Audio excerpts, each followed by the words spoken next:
Bonjour à tous et merci d'être avec nous pour ce nouveau numéro des entrepreneurs qui font l'actu. Je vous propose aujourd'hui de faire la connaissance de deux entrepreneurs passionnés et le mot est faible, vous allez le voir.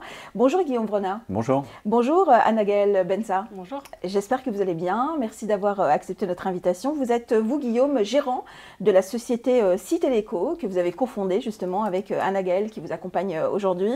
Et Anna-Gaëlle, vous êtes naturaliste et chiroptérologue.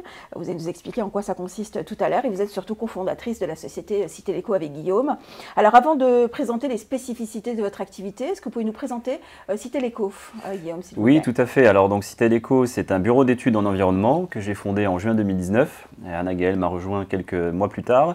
Aujourd'hui, on a une quinzaine de collaborateurs. Donc c'est une entreprise à taille humaine qui est pluridisciplinaire et qui accompagne des développeurs de projets dans des projets durables et responsables. Alors, bureau d'études, ça veut dire que vous travaillez à quel type de clients? Alors, on a des clients, des entreprises privées, qui sont notamment des promoteurs de parcs éoliens et de parcs photovoltaïques.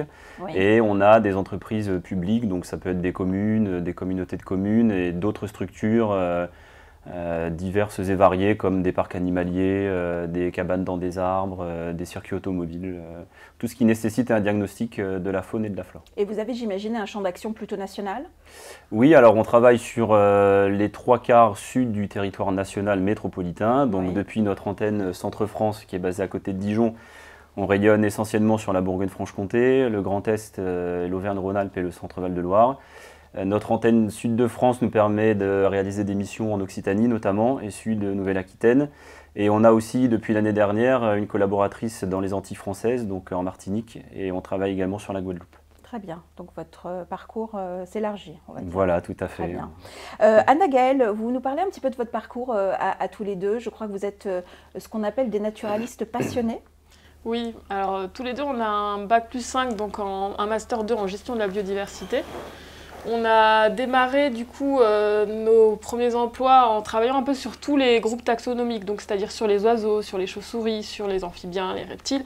Donc oui. On a comme ça développé un peu notre panel de connaissances. Et après on s'est chacun spécialisé sur un domaine en particulier, Guillaume les oiseaux et moi les chauves-souris. C'est passionnant les chauves-souris. C'est passionnant, oui. Et par la suite, on a continué comme ça avec cette spécialisation et en devenant chef de projet, puis Guillaume en gérant une agence.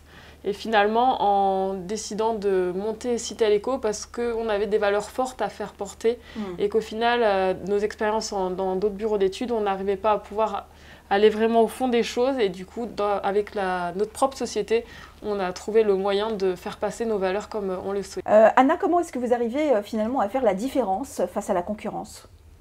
Alors, de notre point de vue, on se démarque d'autres bureaux d'études grâce à notre équipe déjà, qui est vraiment une équipe d'experts passionnés qui ont des connaissances fines dans leur domaine chacun, parce que chacun est spécialisé sur un groupe taxonomique. Et ces experts de terrain sont eux-mêmes encadrés par des chefs de projet qui ont une connaissance globale de l'environnement et du coup qui les aident à vraiment mettre en relation leurs différentes observations sur le terrain. Et nous-mêmes, grâce à nos plus de 10 années d'expérience, on arrive à les accompagner et à pouvoir répondre aux attentes des clients et des services instructeurs. Et du coup, voilà, cette synergie donne des études poussées et vraiment précises.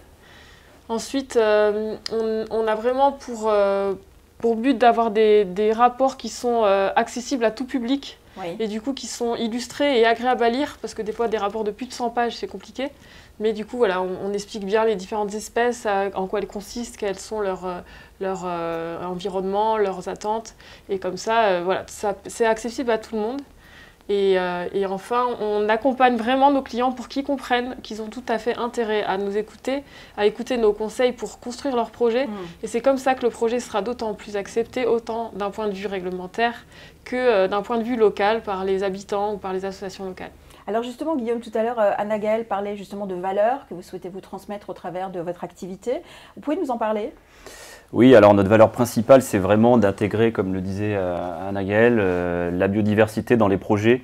On est convaincu chez Citeleco qu'il faut marier économie et écologie, oui. Et que l'écologie n'est pas forcément un frein à un projet, mais peut même venir dynamiser un territoire et apporter une plus-value. Okay. Donc ça, c'est vraiment notre valeur phare. Et on s'appuie aussi sur d'autres valeurs transversales qui sont des expertises de terrain de qualité, qui sont argumentés, de la rigueur, de la communication, aussi bien entre membres de l'équipe et avec nos clients, de leur activité, parce que c'est aussi très important quand on découvre une espèce protégée, par exemple, ça peut mettre un projet en péril. Donc on essaie d'être très réactif, de bien expliquer et aussi d'être impartial, puisqu'on n'a pas d'avis à donner sur un projet, d'être pour ou contre un projet, mais de faire un diagnostic solide et argumenté. Anna-Gaëlle, comment vous souhaitez que les choses s'améliorent, voire, on va dire, avancent dans le cadre de votre activité ? On trouve qu'aujourd'hui, l'environnement n'est pas assez pris en compte dans la plupart des projets, et surtout dans le développement du pays ou de manière générale. Et c'est vrai qu'on entend beaucoup de grandes entreprises qui mettent en place des choses sur l'environnement, mais c'est beaucoup de greenwashing et dans le fond, ça n'a pas une grande utilité. Et du coup, nous, on aimerait vraiment que quand un projet se fait, même si c'est un projet économique, que l'environnement ne soit pas une des dernières valeurs considérées et qu'il arrive presque en premier ou au moins au même niveau que l'économie, parce qu'on est persuadé que économie et environnement peuvent être liés et permettre de donner des projets viables et éco-responsables. Donc on lui donne la même importance, finalement. Ça. Guillaume, vous avez la sensation d'être pas écouté, pas soutenu dans le cadre de votre activité ? Oui, alors c'est vrai que bon, pour recadrer, on est une entreprise privée, donc les maîtres d'ouvrage font appel à nous dans un contexte réglementaire. On n'est pas une entité d'une entreprise, d'un promoteur. Après, on se retrouve un petit peu entre deux feux, c'est-à-dire qu'on a d'un côté les associations naturalistes ou des particuliers qui sont vraiment pour la préservation intégrale de l'environnement, et de l'autre côté, les maîtres d'ouvrage qui, eux, voient beaucoup le côté rentabilité d'un projet. Donc nous, on se retrouve un petit peu entre les deux et on doit apporter des diagnostics et des études qui sont très solides, très argumentées, qui peuvent difficilement être mises en question. Autrement, c'est délicat pour nous, on peut vite se retrouver dans des situations d'inconfort. Et après, il y a une triangulaire qui existe dans le cadre d'un projet entre donc, le bureau d'études en environnement, le maître d'ouvrage et les services instructeurs. Et le problème, c'est que l'interlocuteur qui fait le lien, c'est le maître d'ouvrage. Donc nous, on a peu de relations directes avec les services instructeurs. Et c'est dans ce cadre-là où on a l'impression parfois qu'on n'est pas forcément écouté ou qu'on manque de crédit. Et on a peut-être cette sensation d'être un petit peu isolé. Oui. Mais vous avez quand même beaucoup d'objectifs positifs pour l'avenir. Vous nous en parlez un petit peu de ce qui va se passer pour vous les prochaines années ? Anna, Gaëlle ? On a vraiment l'envie donc d'arriver à donner cet entrain à nos clients, de ne pas vouloir se limiter à ce qui est réglementairement demandé, mais vraiment d'en faire un peu plus pour l'environnement, pour permettre que de manière globale, l'écologie prenne une ampleur un peu plus importante. Et puis après, d'un point de vue vraiment strict à la société, on aimerait mettre de plus en plus en place de la sensibilisation, de l'accompagnement des communes pour permettre que tous ces acteurs de la vie de tous les jours comprennent l'environnement et sachent comment eux-mêmes améliorer les choses. Donc clairement, vous avez de nombreux challenges à mener à l'avenir. Oui, tout à fait. On vous souhaite bon courage. Merci beaucoup d'avoir été nos invités. Merci à vous. Guillaume Vrenat et Anna-Gaëlle Bensa. Merci. Quant à nous, on se retrouve très vite pour un autre numéro des entrepreneurs qui font l'actu. À très vite.